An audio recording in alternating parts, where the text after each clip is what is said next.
बिस्मिल्लाहिर्रहमानिर्रहीम। आज veterinary medicine का हमारा लेक्चर नंबर 2 है।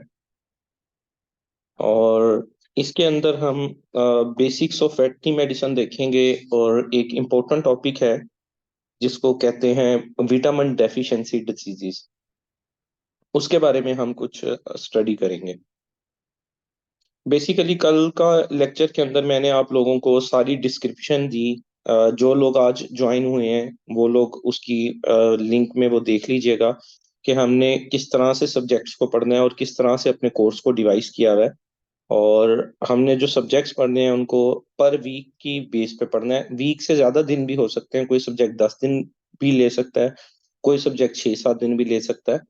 तो हमने जो पहला सब्जेक्ट स्टार्ट किया है जिसकी हमने बेसिक्स को कवर करना है वो है वेटरनरी मेडिसिन। हमारी डिग्री का नाम ही डॉक्टर ऑफ वेटरनरी मेडिसिन है।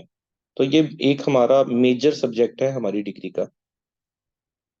इसके अंदर हमने कल जो देखा था वो हमने ये देखा, और मैंने आप लोगों को बताया कि जब हम यूनिवर्सिटी के अंदर भी मेडिसिन का सब्जेक्ट पढ़ते रहे, clinical medicine 1, clinical medicine 2, clinical medicine 3, systemic medicine, general medicine, तो उसमें बेसिकली हम क्या करते थे, हम डिजीजेस को पढ़ते थे। सिस्टेमिक में सिस्टम वाइज पढ़ लेते थे, जनरल में अलग अलग पढ़ लेते थे। इस तरह करके हम डिजीजेस को कवर करते थे। तो मेडिसिन में बेसिकली हम डिजीजेस को ही कवर करेंगे जो कि एग्जाम पॉइंट ऑफ व्यू से इंपॉर्टेंट है, जिसमें एमसीक्यू पूछे जाते हैं। और उसमें कल मैंने आपको बताया था कि हमें 4 चीजों को मेजर फोकस करना होता है। एक, सिनोनिम ऑफ डिजीज या अदर नेम ऑफ डिजीज को, काजेटिव एजेंट, एटियोलॉजी को, जैसे पास्चुरेला मल्टोसीडा काज करता है, हेमरेजिक सेप्टिसीमिया एचएस, पैथोगनोमिक साइन को, करेक्टरिस्टिक साइन को, जिसकी मदद से हमें ये क्लियर हो जाता है नो डाउट और किसी डिजीज के चांसेस ही नहीं रहते। फॉर एग्जांपल मैंने कल आपको बताया था टाइगर हार्ट जो है वो पैथोगनोमिक साइन है एफएमडी का। और इसी तरह ड्रग ऑफ चॉइसेस के वो ड्रग जो उस बीमारी के लिए स्पेसिफिक हो, सबसे अच्छे रिजल्ट शो करे। फॉर एग्जांपल एनाप्लाज्मा का हमने पढ़ा था, ड्रग ऑफ चॉइस है ऑक्सीटेट्रासाइक्लिन। कल भी ये बातें बार बार रिपीट हुई, आज भी मैंने वो चीजें रिपीट की। वजह ये है कि ये एमसीक्यू पेपर में बार बार पूछे जाते हैं। आपका पीएआरसी का पेपर होगा, आप इसमें देख लीजिएगा। आगे आपके वेटरनरी ऑफिसर की जहां जहां सीटें आएंगी वहां देख लीजिएगा। आप लोग इंटरव्यूज में अपेयर होंगे वहां देख लीजिएगा। ये बेसिक्स हैं जो लाजमी तौर पे आपसे पूछी जाती हैं। उसके बाद आज के लेक्चर में कुछ मैं आपको वेटरनरी मेडिसिन की हिस्ट्री बताऊंगा। और उसके बाद हम स्टार्ट करेंगे बेसिकली जो हमारा है डेफिशिएंसी डिजीजेस। डिजीजेस हम कैसे कवर करेंगे? डिजीजेस हम ऐसे कवर करेंगे, मैं आपको कुछ डेफिशिएंसी डिजीजेस पढ़ाऊंगा, कुछ बैक्टीरियल डिजीजेस पढ़ाऊंगा, कुछ वायरल डिजीजेस पढ़ाऊंगा, कुछ पैरासिटिक डिजीजेस हम पैरासाइटोलॉजी में पढ़ेंगे। जिस वीक में मैं आपको पैरासाइटोलॉजी पढ़ाऊंगा। कुछ पोल्ट्री की डिजीजेस पढ़ाऊंगा, वो जब हम पोल्ट्री को स्टार्ट करेंगे वो हम पोल्ट्री के अंदर कवर कर लेंगे। ठीक है। तो जो मेजर मेजर डिजीजेस हैं उनको हम इंशाल्लाह कवर करेंगे। कुछ को हम थ्रू लेक्चर्स कवर कर लेंगे और कुछ चीजों को हम जो है थ्रू फाइल्स कवर कर लेंगे। थोड़ा सा ये हिस्ट्री ऑफ वेट मेडिसिन है। ये हो सकता है कि पेपर में के हवाले से उतना इम्पोर्टेंट ना हो, लेकिन इसको एज ए पार्ट मैंने लेक्चर्स का इसलिए रखा है कि हमें थोड़ा सा इल्म होना चाहिए कि हमारी जो वेटरनरी मेडिसिन है उसकी इब्तदा कहाँ से हुई। और बेसिकली ये एक बकायदा प्रोफेशन के तौर पे कैसे अडॉप्ट हुआ। तो इसमें देखिएगा कि हमारी डिग्री का नाम है वेटनरी। तो लफ्ज जो वेटनरी है ये एक लैटिन वर्ड से निकला है जिसका नाम है वेटरनाई। इसका मतलब होता है वर्किंग एनिमल्स। हम बेसिकली वेटरनरी डॉक्टर हैं, मतलब वर्किंग एनिमल्स के डॉक्टर हैं। ठीक है। बाकी लोकल लैंग्वेज में लोग डायरेक्टली हम ही कह देते हैं, वो एक अलग मसला मसाइल है, जो लोग फील्ड में होते हैं उनको पता है। लेकिन हम जो हैं वर्किंग एनिमल्स के डॉक्टर हैं। ठीक है। वेटरनाई ये लफ्ज है लैटिन। ये पहली बार लफ्ज कब यूज हुआ? ये पहली बार लिटरेचर में लफ्ज यूज हुआ। थॉमस ब्राउन एक वेटनेरियन था, एक साइंटिस्ट था, उसने प्रिंट मीडिया में ये लफ्ज यूज किया 1646 में, 1646 में। अच्छा, ये 1646 में मतलब आज से तकरीबन 700 साल पहले, तो उससे पहले भी तो कुछ होता होगा ना? उससे पहले के हालात ये बताते हैं कि इससे पहले जब स्टार्ट हुआ, सिविलाइजेशन स्टार्ट हुई, लोगों ने रहना शुरू किया, आहिस्ता आहिस्ता उन्होंने अपने साथ पेट्स एनिमल रखने शुरू किए। फिर कुछ एनिमल उन्होंने जो है उसका शिकार करके उनको खाते थे, कुछ जानवर उन्होंने दूध के लिए और गोश्त के लिए अपने पास रख लिए, बर्ड्स का इस्तेमाल होने लग गया। तो ये चीज आहिस्ता आहिस्ता डेवलप हुई, लेकिन इसको बकायदा एक प्रोफेशन में डेवलप होने में टाइम लगा। जो आर्कियोलॉजिकल एविडेंस है, पुराने वक्तों का एविडेंस है, वो हमें ये बताता है कि जो न्यू लिथिक एज है, स्टोन एज जिसको बोला जाता है, स्टोन एज से मुराद वो पुराना दौर जिसमें लोग पत्थरों से चीजों का काम करते थे। सबसे पुराना जो दौर है उसको नियोलिथिक या स्टोन एज बोला जाता है, उसमें पत्थरों से काम किया जाता था, पत्थर से आग जलाई जाती थी। ठीक है। और मोस्टली उसको स्टोन एज इसलिए बोला जाता है, गारों में रहा जाता था। उससे अगली स्टेज फिर मेटल स्टेज आ गई, जब लोहे का काम हो गया, औजार बनने लग गए, जरा बख्तर बनने लग गई। तो ये डिफरेंट एजेस हैं। तो जो सबसे पहली एज थी जब लोग गारों में रहते थे, पत्थरों से काम करते थे, तो तब की जो है रिकॉर्ड, आर्कियोलॉजिकल एविडेंस होता है, फॉसल फ्यूल की मदद से मिला हुआ रिकॉर्ड, वो हमें बताता है कि लोग वेटनरी का प्रोसीजर इससे पहले भी करते थे। लोगों के पास, जहरी बात है, जानवर थे, अगर कोई उसमें बीमार होता था तो उसका इलाज करने की कोई ना कोई कोशिश तो करते थे ना। तो ट्रिपेनेशन का हमें रिकॉर्ड मिलता है काऊ के स्कल में। ट्रिपेनेशन से मुराद होता है सुराख करना और उसमें कोई आला डालना। ट्रेपेनेशन से मुराद ये होता है। तो जो एविडेंस हैं फॉसल फ्यूल्स के, वो ये शो करते हैं कि पुराने वक्तों में एनिमल्स का इलाज करने के लिए लोग ट्रेपेनेशन का मेथड यूज करते थे। कहीं बॉडी में जिस तरह ट्रोकार कैनोला वगैरह गुजारा जाता है एबोमेजम वगैरह में, अगर जो है एनिमल को ब्लॉट वगैरह हो जाए, तो उस तरह से एनिमल के जिस्म के अंदर औजार घुसा दिया जाता था। तो ये आर्कियोलॉजिकल से हमें मिलता है। और जाहिर बात है, कुछ लोग रखे जाते थे जो जानवरों का इलाज करते थे। ठीक है। और ये बेबीलोनिया और इजिप्ट में 2000 बीसी, बीसी का मतलब होता है बिफोर क्राइस्ट, हजरत ईसा अलैहिस्सलाम से भी पहले के जो लोग हैं। ठीक है। मतलब ये जो ग्रीक कल्चर है ना, यूनान के सुकरात, बुकरात, अफलातून, अरस्तु, सिकंदर आजम, ये लोग हजरत ईसा अलैहिस्सलाम से भी पहले के हैं, बिफोर क्राइस्ट। मतलब इतने पुराने दौर की बात हो रही है। जो हमारा अब का कैलेंडर चल रहा है ना, वो बेसिकली जो अब का कैलेंडर है हमारा, वो आफ्टर क्राइस्ट वाला कैलेंडर है। ठीक है। एडी कैलेंडर है, एनो डोमनी, हजरत ईसा के बाद का। मतलब आज 2024 है, तो उसका मतलब ये है हजरत ईसा अलैहिस्सलाम की पैदाइश को गुजरे 2024 साल गुजर चुके हैं। और हजरत ईसा अलैहिस्सलाम से पहले जो साल थे उनको हम बीसी साल कहते हैं, बिफोर क्राइस्ट के साल। तो 2000 साल तो 2024 ये साल, और उससे भी पहले 2000 साल, मतलब अगर हम ओवरऑल लगाएं तो 4000 साल बनते हैं। इन 4000 साल पहले बेबीलोनिया इराक को बोला जाता है, और वहां पे हैंगिंग गार्डन्स ऑफ बेबीलोनिया भी दुनिया का एक अजूबा है। और इजिप्ट जो है वो मिस्र को बोला जाता है। तो वहां पे मिलता है ये रिकॉर्ड के लोगों ने वहां पे अपने एनिमल्स को ट्रीट करने के लिए कुछ लोग रखे होते थे। उनको वो बेसिकली उस वक्त वेटनरी डॉक्टर तो नहीं बोलते थे।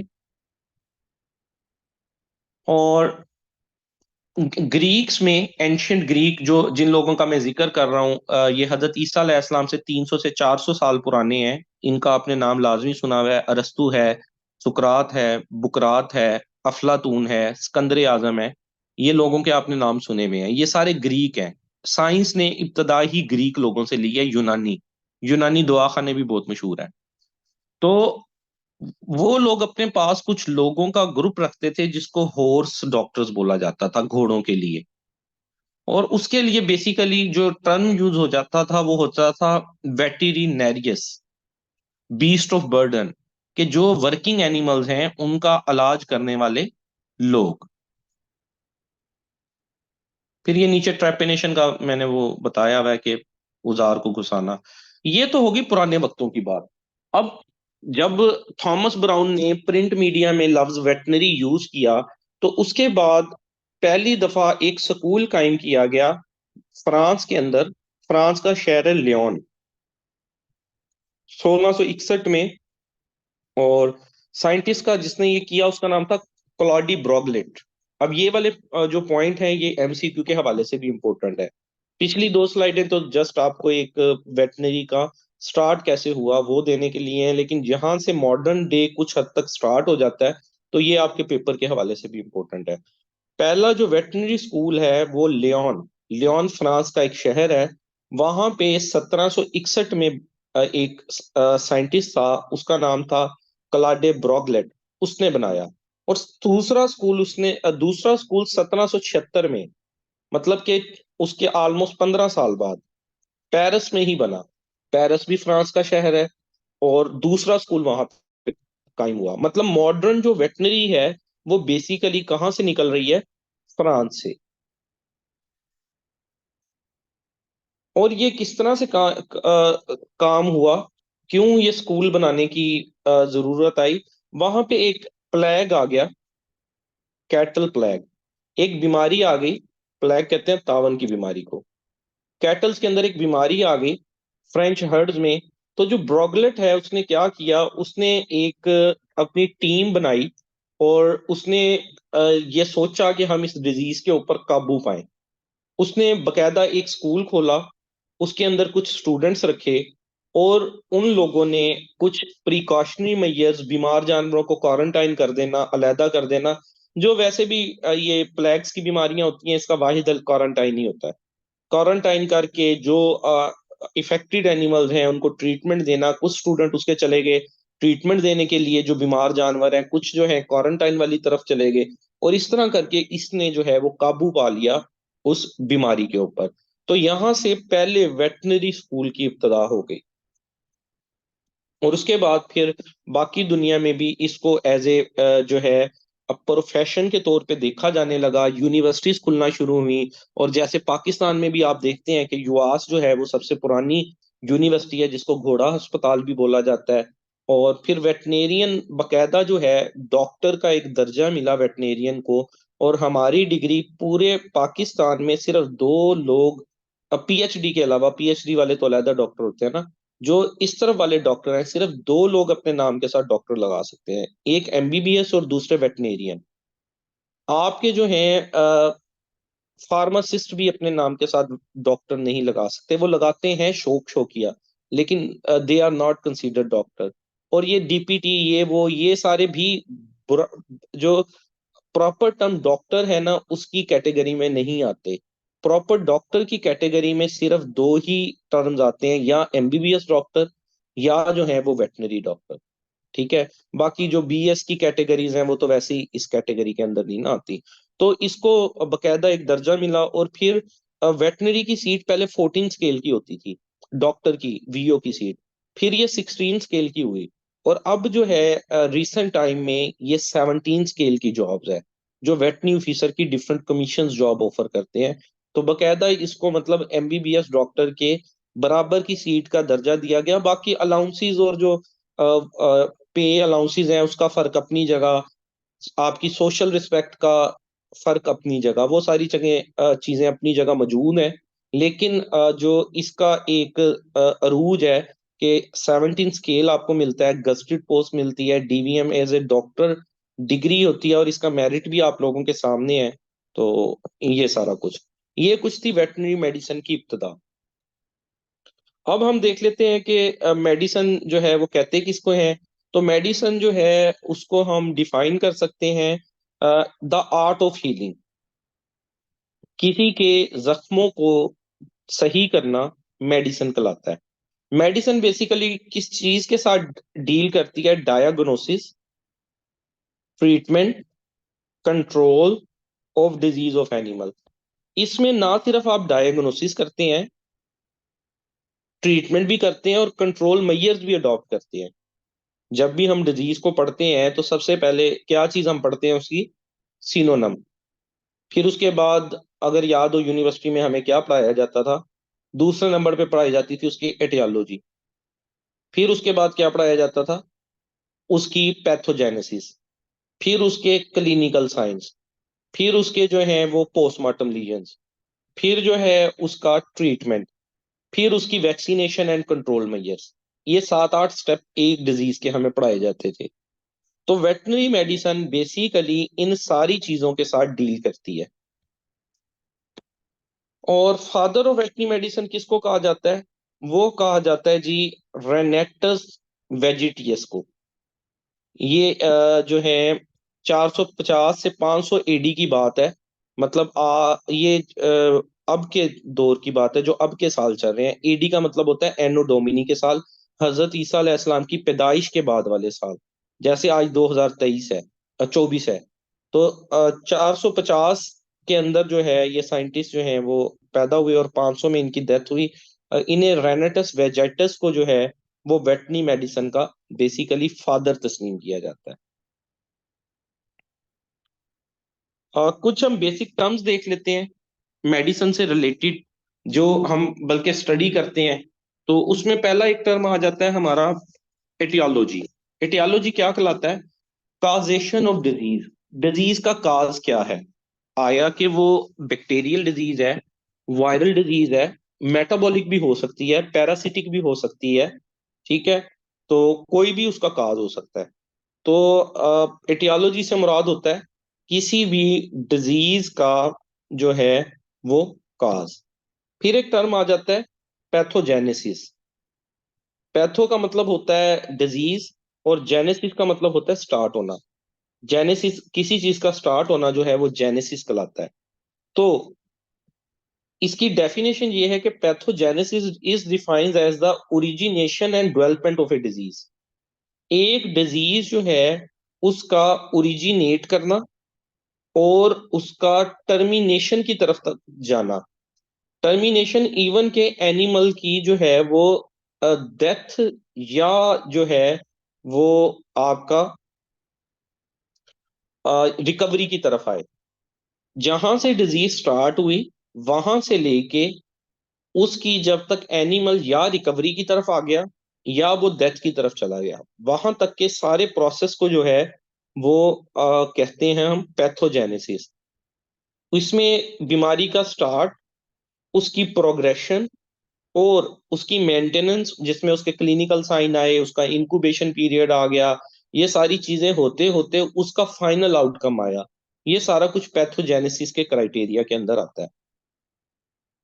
फिर एक टर्म है इंक्यूबेशन पीरियड। तो डेफिनेशन देखिए, the period elapsing between the time infection occurred and when symptoms first appear। Incubation period क्या है? कि जब फर्स्ट टाइम जो है वो इन्फेक्शन जो है हुआ एनिमल को, और जब उसकी सिम्टम्स अपेयर हुई। फॉर एग्जाम्पल, किसी एनिमल की बॉडी में एक वायरस बैक्टीरिया चला गया, उसके जाने के बाद वो डोरमेंट स्टेज में कहीं छुप गया। ठीक है, वो इन्फेक्शन तो हो गया एनिमल को, लेकिन अभी उसके साइन नहीं शो हुए। तो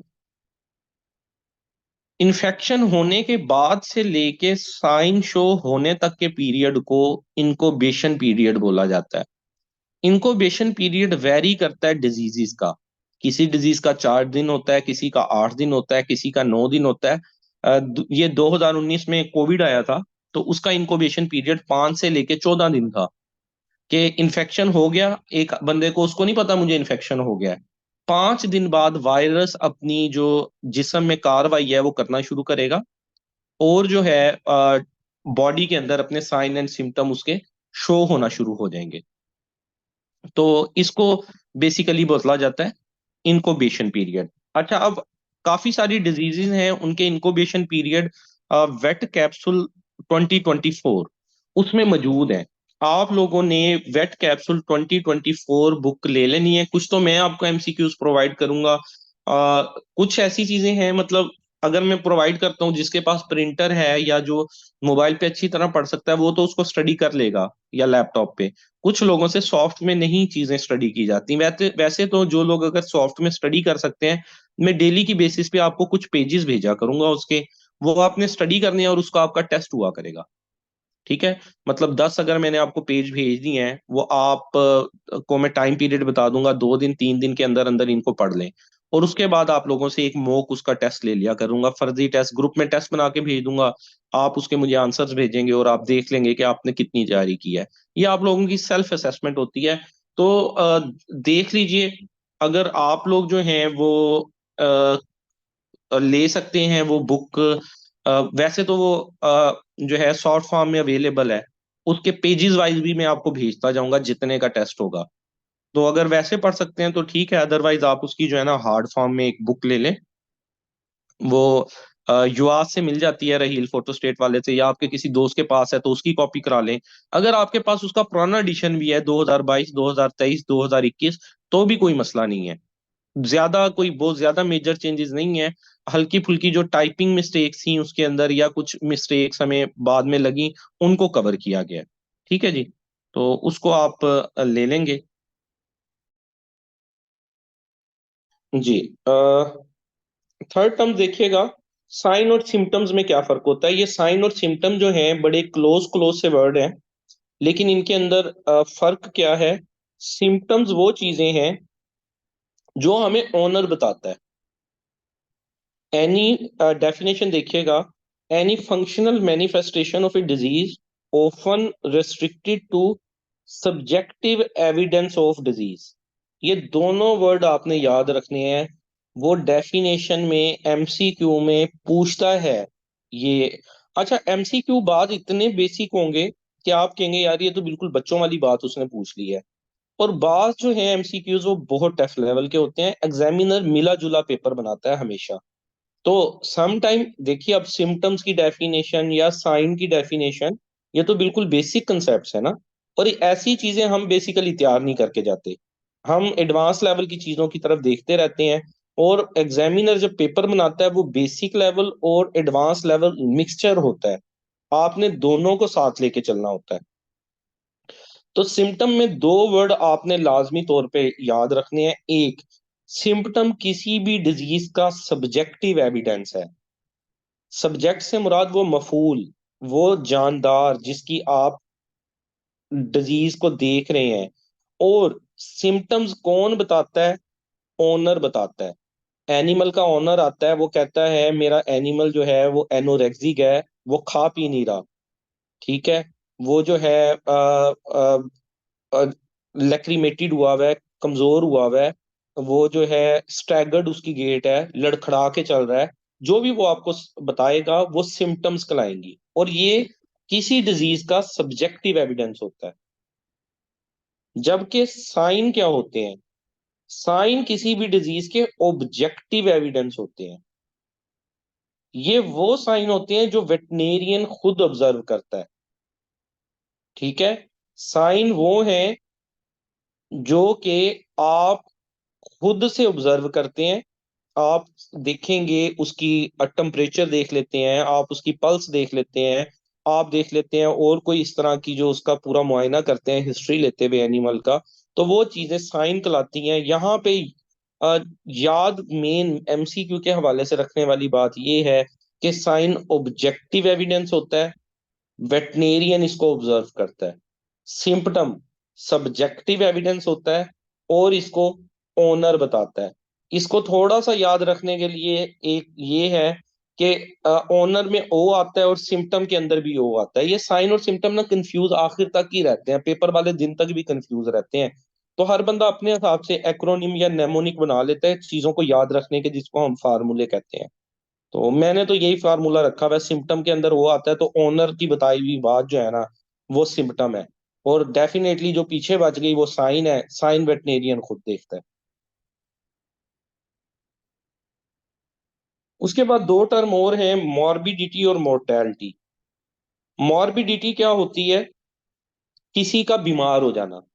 मोर्टेलिटी क्या हो जाती है? मर जाना। तो मॉर्बिडिटी है condition of being sick, ratio of sick to well individuals. एक फॉर्म है, उसमें अगर 10 जानवर खड़े हैं, उनमें से दो बीमार हैं, तो आप कहेंगे मॉर्बिडिटी रेट 20% है। 10 में से दो 20% बनेगा ना, 8 ठीक करें, 80% ठीक खड़े हैं वहां पे। तो आप कहेंगे मॉर्बिडिटी मतलब सिक होने का रेट।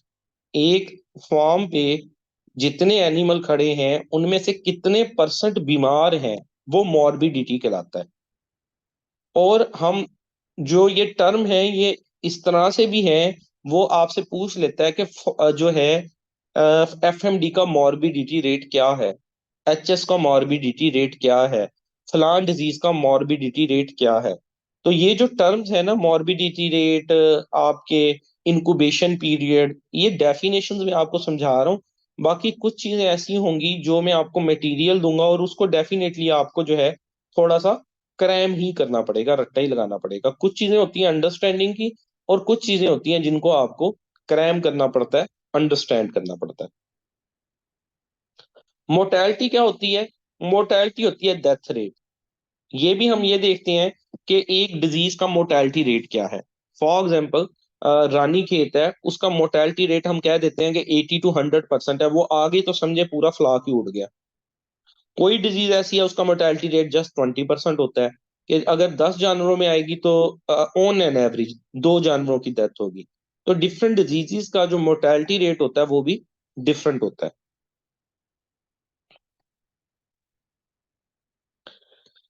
इसके बाद हम इंपॉर्टेंट एक टॉपिक की तरफ आ जाते हैं, जिसको बोलते हैं विटामिन और विटामिन की वजह से होने वाली डिजीजेस।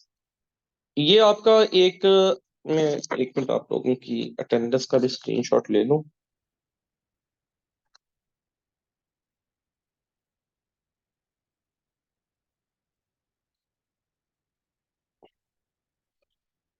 जी, विटामिन और विटामिन की होने की वजह वाली डिजीजेस, ये टॉपिक इतना इम्पोर्टेंट है। ये ऑलमोस्ट हर पेपर में इसमें से आपके MCQs आते हैं। ना सिर्फ आपके वेटनरी के पेपर में, बल्कि आप लोगों का जो जनरल नॉलेज का पेपर होता है उसमें एवरीडे साइंस, हमने आज एवरीडे साइंस ही स्टार्ट करनी है। जो हमारा होगा ना जनरल नॉलेज का पार्ट, उसमें तो उसके अंदर भी ये एक इम्पोर्टेंट टॉपिक है। आपके जनरल नॉलेज के पेपर में भी 2-3 MCQ विटामिन में से आए होते हैं। वो कौन से होते हैं? ज्यादातर वो पूछ लेता है विटामिन ए की डेफिशिएंसी की वजह से क्या होता है, नाइट ब्लाइंडनेस होती है। विटामिन डी की डेफिशिएंसी से क्या होता है, रिकेट्स होती है। कौन सा विटामिन है अगर उसकी कमी हो जाए तो ब्लड क्लॉट नहीं करेगा, विटामिन के। ठीक है। और ये एवरीडे साइंस के हवाले से जो जनरल नॉलेज का है। लेकिन अगर हम वेटनरी साइड पे चले जाएंगे तो कुछ जो हैं वो बड़े इंटरनल किस्म के भी क्वेश्चंस हैं। थायमीन की डेफिशिएंसी से क्या होता है, राइबोफ्लेविन की डेफिशिएंसी की वजह से क्या होता है, नायासिन की डेफिशिएंसी की वजह से क्या होता है, एर्गोकाल्सिफेरॉल की डेफिशिएंसी की वजह से क्या होता है। मतलब हमें इस लेवल पे, जो वेटनरियन वाला लेवल है, उसमें हमें इस टॉपिक को बड़ा डीपली कवर करना पड़ता है। तो इसके ऊपर हमारे 1-2 लेक्चर होंगे विटामिन की डेफिशिएंसी पे। विटामिन के भी देखेंगे हम, और मिनरल की भी डेफिशिएंसी की डिजीजेस देखेंगे। तो सबसे पहले हम देख लेते हैं कि डिस्कवरी किस तरह से हुई विटामिन की। विटामिन का जो वर्ड है वो बेसिकली डिराइव हुआ है वर्ड विटामाइन से। ये 1912 में एक पॉलिश साइंटिस्ट था। पॉलिश किस मुल्क का लोग कहलाते हैं? बायोकेमिस्ट था ये, कैजिमिर फंक। ये आपके पेपर में आया हुआ, 17 ग्रेड के पेपर में आया हुआ क्वेश्चन है। हाँ जी, पॉलिश पोलैंड के लोग कहलाते हैं। पोलैंड का बायोकेमिस्ट था, इसका नाम था कैजिमिर फंक। ये आपके पास पेपर्स में, बल्कि पूरे पास पेपर वेटनेरियन के जो पास पेपर्स हैं उसकी एक पूरी फाइल है 2016 से लेके 2022 तक के पेपरों की। वो मेरा ख्याल आप में से मोस्टली लोगों के पास होगी। अगर नहीं है तो वो मैं ग्रुप के अंदर आप लोगों को शेयर कर दूंगा। ठीक है। पास पेपर बड़ा इंपॉर्टेंट किरदार अदा करते हैं किसी भी पेपर में। आप जहां मर्जी भी अप्लाई कर लेना, उस चीज के आपके पास पेपर्स आपको देखने चाहिए। अच्छा, ये जो PARC की जॉब है, इसके पास पेपर्स एज सच अवेलेबल नहीं होंगे, क्योंकि ये कभी कभार जॉब आती हैं, उसके बाद ये आती हैं आपकी जो है वो मोस्टली पहले जो आती रही हैं, वो आती रही हैं आपकी टेम्परेरी बेसिस पे। तो लोग इतना इसके ऊपर कंसंट्रेशन देते भी नहीं थे इन जॉब्स के ऊपर, क्योंकि जब ये आती थी कंट्रैक्ट बेस, 1 साल या 2 साल का कंट्रैक्ट है, जाना भी इस्लामाबाद, जॉब करना, सारा फैमिली सेटअप चेंज करना, उसके बाद फिर होती भी मोस्टली रेफरेंस बेसिस पे थी। अब तक इस साल का नहीं पता कि क्या होता है, लेकिन मेरा ख्याल है कि इस दफा चीजें बेहतर होंगी, क्योंकि एक तो सीटें हैं परमानेंट। ठीक है। और दूसरा रिसर्च का अदारा है। इवन के बहुत सारे वेटनेरियन जो एज ए वीओ काम कर रहे हैं वो भी इस सीट के ऊपर अप्लाई कर रहे हैं, इन सीटों के ऊपर। क्योंकि रिसर्च का जो हमारा आमतौर पे जो फील्ड की जॉब है वो थोड़ी सी अलग नेचर की है ना, खासकर फीमेल्स के लिए। जो रिसर्च की जॉब है वो मम्मी डैडी जॉब है। उधर रेजिडेंस भी मिलती है, ठीक है। रेजिडेंस अगर वो ना दें तो फिर उसका 40,000 रुपया आपको हायरिंग अलाउंस भी वो देते हैं। और एक अच्छी मतलब साइंटिस्ट कैटेगरी के अंदर बंदा आ जाता है। और बंदे को क्या चाहिए, और परमानेंट जॉब है तो इसका मतलब है आपकी सिक्योर भी हो जाते हैं काफी हद तक। तो जो है इस दफा उम्मीद है कि पेपर भी आपका सही लेवल का होगा और इंटरव्यू भी सही लेवल का होगा ना। तो इसके पास पेपर एज सच पीआरसी के अवेलेबल नहीं। जिन लोगों ने दिए हैं आप में से कोशिश करेंगे कि उन लोगों से पूछ के अगर कोई एक दो पेपर अरेंज हो जाए तो वो भी देख लें। वरना जो वीओ वाले पेपर भी हैं वो चाहे जहां भी हों, वेटनेरियन के ही पेपर है ना, डीवीएम के ही पेपर है। हमें वहां से पिन पॉइंट हो जाते हैं इंपॉर्टेंट पॉइंट्स, इंपॉर्टेंट टॉपिक्स कि कहाँ कहाँ से एग्जामिनर जब एक बैठता है, वेटनेरियन ही बैठता है ना पेपर बनाने, तो उसके जहन में क्या क्या टॉपिक्स आ सकते हैं। बीइंग ए वेटनेरियन अगर आपको दे दिया जाए कि यार बैठो पेपर बनाओ, तो आपके जहन में क्या क्या पॉइंट आएंगे। पहला पॉइंट तो यही आएगा कोई बनी बनाई फाइल से उठा दे तो जो है, या कोई बुक मिल जाए उससे बना दे, हमारे जहन में तो होते नहीं है कोई चीज। लेकिन कुछ टॉपिक्स होते हैं जैसे एफएमडी है, एचएस है, कुछ बीमारियां हैं, डेयरी से रिलेटेड कुछ टर्म है, पोल्ट्री से रिलेटेड कुछ बीमारियां हैं, कुछ टर्म्स हैं। वो डेफिनेटली एज ए वेटनेरियन हमारे माइंड में आती हैं। उन्हीं चीजों को हमने लेक्चर्स में कवर करना है, उन्हीं चीजों को हमने पास पेपर्स में देखना है, ठीक है। तो पास पेपर का याद कराइएगा, वो मैं फाइल आप लोगों को भेज भी दूंगा। तो ये साइंटिस्ट था कैजिमर फंक। इसने कुछ कम्प्लेक्स माइक्रो न्यूट्रिएंट्स जो हैं वो ना आइसोलेट किए।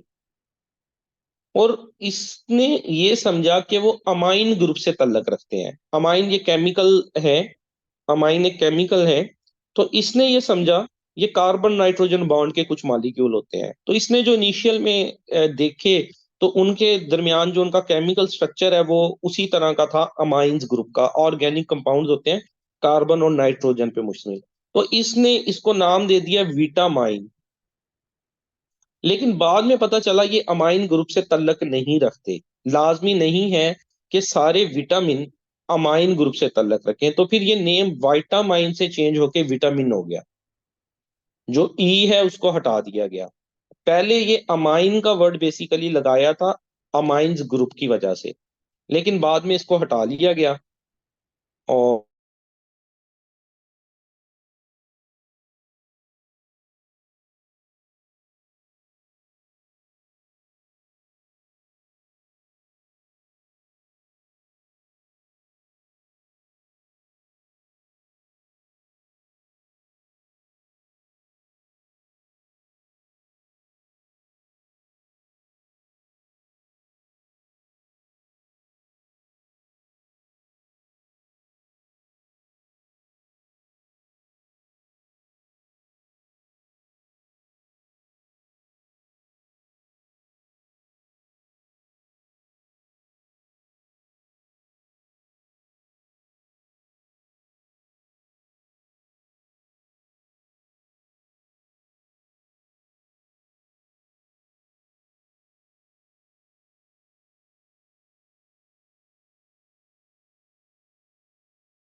जी, सिग्नल डिस्टॉर्ट हो गए थे।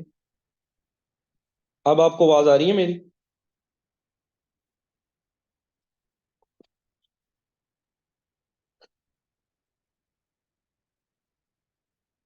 जी, अब वॉइस आ रही है आप लोगों को मेरी?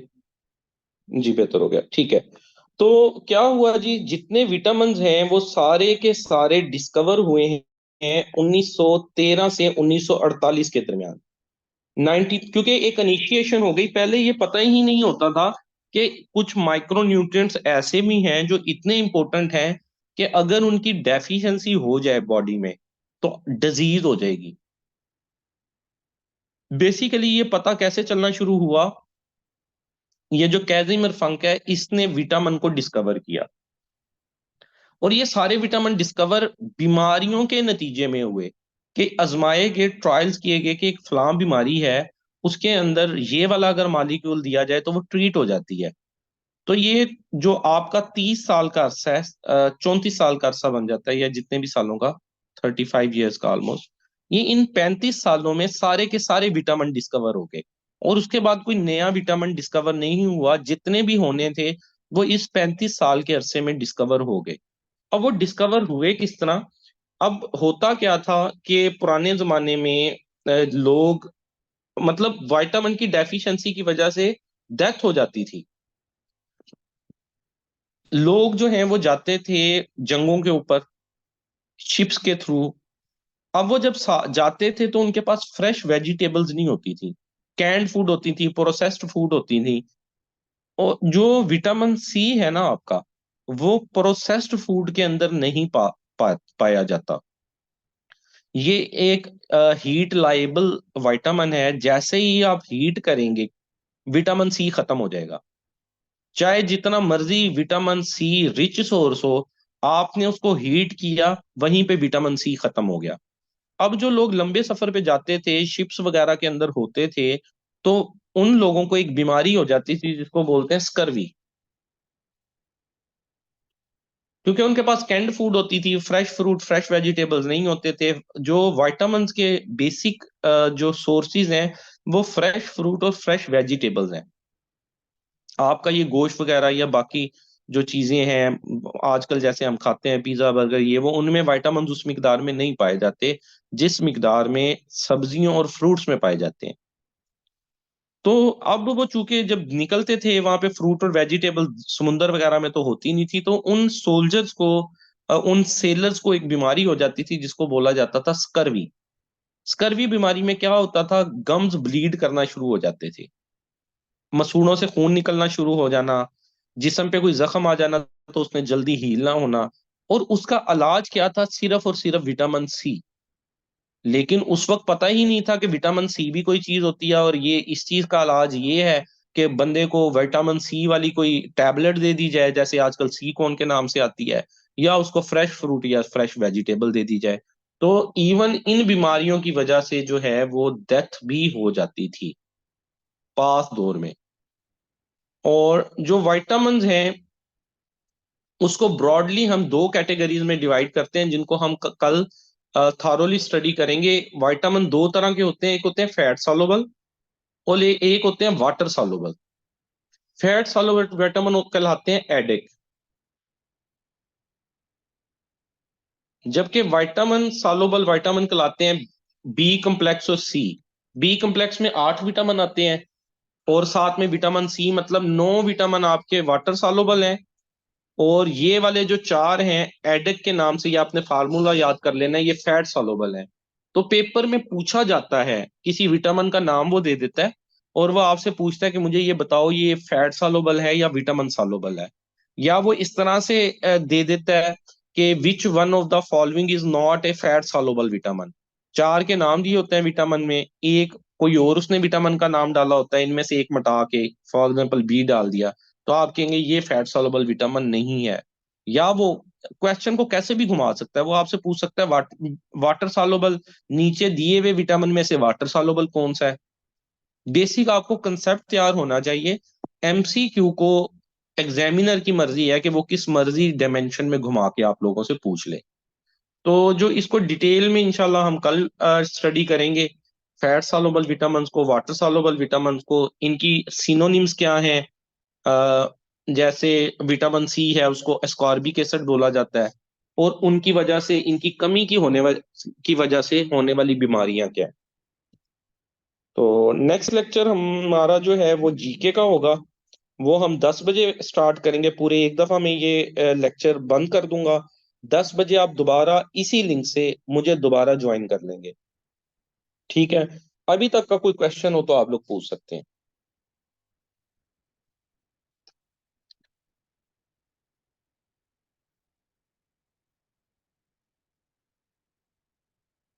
जी, अभी तक का कोई क्वेश्चन, कोई क्यूरी आपके माइंड में है? कोई कंफ्यूजन आपके माइंड में है? कोई जिंदगी के हालात, वाकयात परेशान कर रहे हैं? नहीं, वो ना बता देना, वो तो वैसे ही कह रहा हूँ। स्टडी से रिलेटेड कोई बात।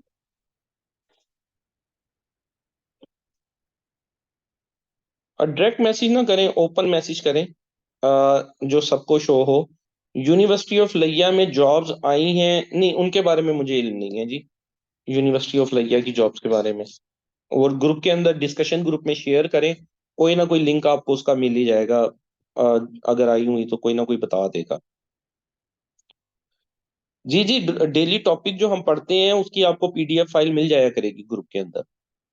कुछ चीजें हैं जो नहीं फाइल में होती, उनको आप जोट डाउन करते जाया करें, राइट डाउन करते जाया करें अपने साथ साथ। और जो स्लाइड में लिखी हुई बातें हैं उनको आपको लिखने की जरूरत नहीं है अलहदा पेज पे, वो तो आपको पूरी फाइल की शक्ल में आपको मिल जाएंगी। बाद में उसके आपने नोट्स बनाने हैं, वन पेजर बनाना है, वो एक अलहदा बात है। रिकमेंडेड यही है कि आप, जो मैं आपको पढ़ाता हूँ ना, एक पूरे लेक्चर को आधे पेज पे कन्फाइन करके लिख लें। मतलब जो मेजर मेजर बातें हैं, ये तो पीडीएफ मतलब फाइल है, तो 25-30 सफ़े बन जाते हैं। लेकिन इन सबको कन्फाइन करके अपने आधे पेज पे जो इंपॉर्टेंट बातें हैं उनको लिख लेना है, ताकि एग्जाम से पहले, 1-2 दिन पहले, आप सारी चीजें एक ही दफा रिवाइज कर लें। एक एक पीडीएफ फाइल खोल के ये कम से कम हमारे 40-45 लेक्चर बन जाने हैं। तो मुश्किल हो जाएगा आप लोगों के लिए उनको स्टडी करना। तो बेहतर तरीकाकार तो ये होता है, बाकी जैसे आप लोगों की मर्जी है। मोस्टली लेक्चरार के लिए तो एमफिल ही मांगते हैं। ये डिपेंड करता है जी, उनके सिस्टम पे डिपेंड करता है ये तो। वहाँ का जो है ना, मोस्टली वैसे वहाँ जो यूनिवर्सिटी के लेक्चरार होते हैं ना, उनके इंटरव्यू ही होते हैं। और सॉरी टू से काफी हद तक रेफरेंस बेस्ड जॉब्स होती हैं। आपको भी पता है इस बात का, इसमें कोई ढकी छुपी बात नहीं है। यूनिवर्सिटीज की मोस्टली जॉब जो हैं, या रेफरेंस बेस्ड होती हैं या फिर सीजीपीए अच्छा होना चाहिए। दोनों में दो चीजें वो देखते हैं। ये फिर डिपेंड पैनल पे भी करता है, जो सिलेक्ट करने वाला पैनल है। सम टाइम मेरिट पे भी सिलेक्शन होती है, ऐसा नहीं है कि मेरिट पे सिलेक्शन नहीं होती। लेकिन लेक्चरार लगने के लिए सीजीपीए अच्छी होनी चाहिए, डीवीएम में भी और एमफिल में भी कुछ पब्लिकेशंस होनी चाहिए। साथ में अगर रेफरेंस हो जाए तो बहुत ही अच्छी बात है। और अगर ये दोनों चीजें नहीं है तो फिर थोड़ा सा मुश्किल है। चलें, ठीक हो गया जी। 10 10 बजे दोबारा मुझे ज्वाइन कर लें आप लोग जनरल नॉलेज के लेक्चर के लिए। ओके जी, अल्लाह हाफिज।